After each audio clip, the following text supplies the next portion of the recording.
তুমি যা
সচেতন চিন্ময়ী, তিনি নিত্যা, তাঁর আদি নেই, তাঁর প্রাকৃত মূর্তি নেই।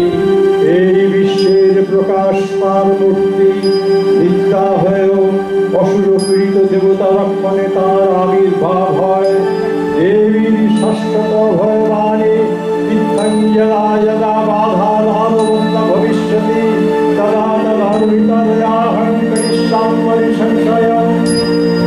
পূর্বকল্প অবসানের পর প্রলয়কালে সমস্ত জগৎ যখন কারণ শরীরে পরিণত হল, ভগবান বিষ্ণু সেই কারণ সমুদ্রের অধিত অনন্ত শয্যা পরে যোগ নিদ্রায় হলেন অভিভূত। বিষ্ণুর যোগ নিদ্রার অবসান কালে তাঁর নাভিপদ্ম থেকে জেগে উঠলেন ভাবিকালের সৃষ্টি বিধাতা ব্রহ্মা। কিন্তু বিষ্ণুর কর্ণমূল জাত মধুমৌকেই হোক অসুরদ্বয় ব্রহ্মার কর্ণ অস্তিত্ব বিনাশে উদ্যত হলে ব্রহ্মা যোগ নিদ্রাগম্য বিষ্ণুকে জাগরিত করবার জন্যে নিরুপমা ভগবতীকে স্তব মন্ত্রে করলেন উদ্বোধিত। এই ভগবতী মহারাত্রি যোগ নিদ্রা দেবী।